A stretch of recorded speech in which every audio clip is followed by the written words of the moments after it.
discussing about the AC generator or the dynamo. I have already discussed about the construction and the working principle of the AC generator. So the AC generator works on the principle of electromagnetic induction. About the construction I have already done, and the diagram also you can see in the last video that we have done.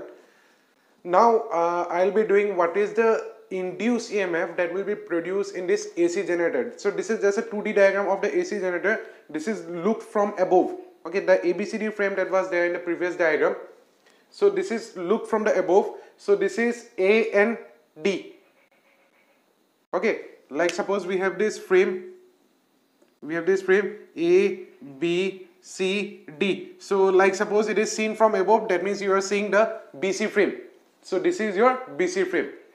So this BC frame, if you consider that with the magnetic field it is making an angle theta, that is a plane of the coil is making an angle theta with a magnetic field. Now if I resolve this theta into two components, so along the magnetic field it will be having B cos theta, and along the vertical direction it will be having B sin theta.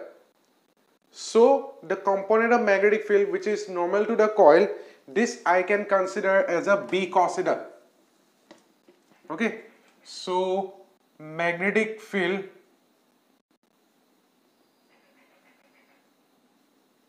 normal to the plane of coil, normal to the plane of coil,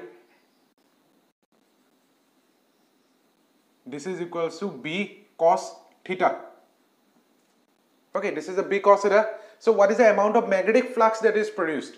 Magnetic flux is given by, for a single turn, magnetic flux, we already know the formula as phi is equals to BA.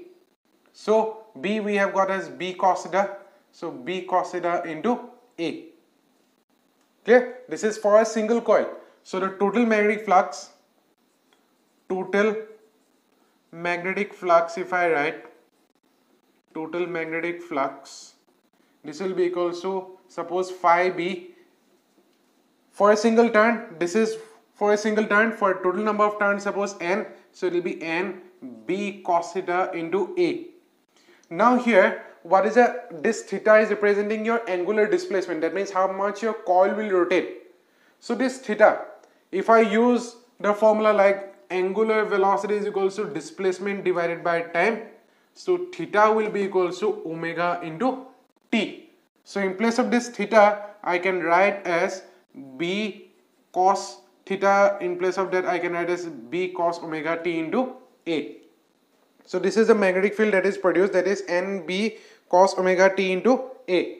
So I can put the NBA outside, NBA, it will be cos omega T. So I can do one thing, I can mark this as equation number suppose 1. So this is the magnetic flux that is produced. Now we need to calculate the formula of the induced EMF, that is the AC voltage that is produced by this generator.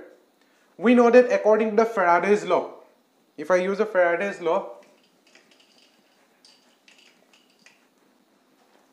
according to Faraday's law,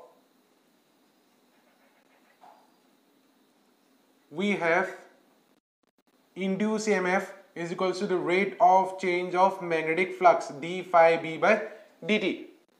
Okay, so this will be equals to minus of, if I put the value of magnetic flux, so d by dt, it will be n ba cos omega t. Now if I do a differentiation over this one, so what will I get now? If I do a differentiation, so that after doing differentiation, this NBA is constant, so it will be coming out of integration, so it will be NBA. Okay, and if you do integration over cos omega t, it is minus sin omega t. So minus into minus, it will be plus, so it will be NBA omega sin omega t, because when you do differentiation over this cos omega t, it is sin omega t into omega, so omega will be here. Now here if you consider this NBA omega, if I mark this as equation number 2, this NBA omega is a constant, this whole term is a constant. Sin omega t is an angle that is produced in this coil, that is a rectangular coil.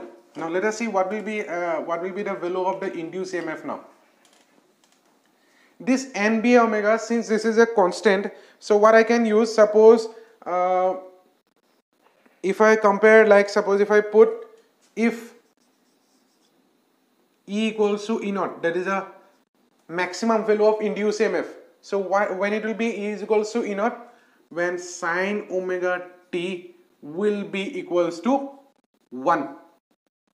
That means in place of equation 2, I can write as epsilon naught is equals to minus of NBA omega. This is equation number 3.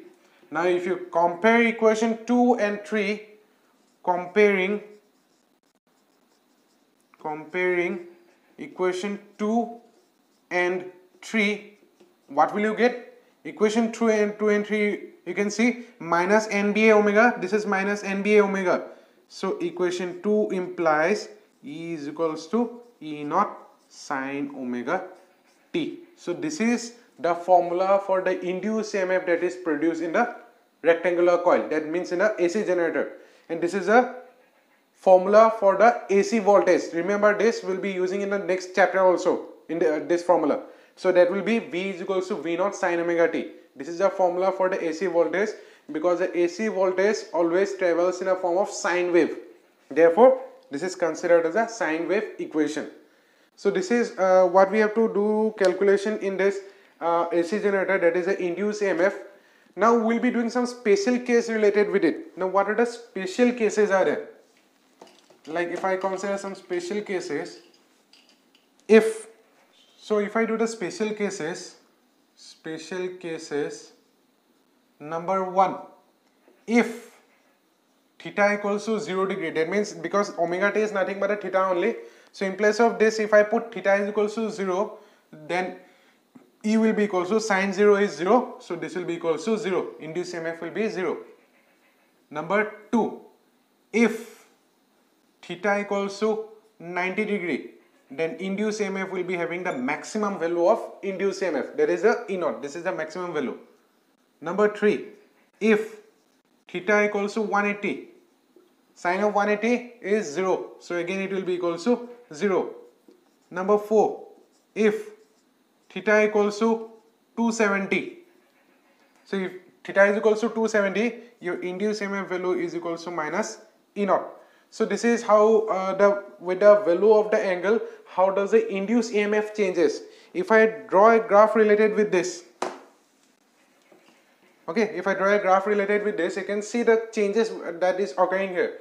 0 is 0 degree is 0, 90 is E naught, that means maximum value, 180 is 0, 270 is minus E naught. Then if you do the fifth case, that is again, suppose if I also write the fifth case, E is equals to suppose 360 degree, the value of the induced EMF will be equals to 0. Now let us depict the graph of this. Suppose on the x-axis we have the time, on the y-axis we have the induced EMF, or if I consider the maximum value of the induced EMF. So suppose this is 0, then we have 90, we have 180, we have suppose 270, 0, 90, 180, 270, then we have the 360 degree. Okay, so if you consider with respect to the time, this will be 0 time period, this will be the half of time period, this will be t by 4, or I can write here only, this is t by 4, this is t by 2, this is 3t by 4, and this is your total time period t. Now if I draw the graph of this, the graph of this will be, you can see at the theta equals to 0, your induced EMF value is also 0, so it will be starting from here. Okay, it will be starting from here, that will be 0. Then if you go to theta equals to 90 degree, you can see the value of induced EMF is maximum. So this value will be going up till maximum. So this will be the maximum value of induced EMF.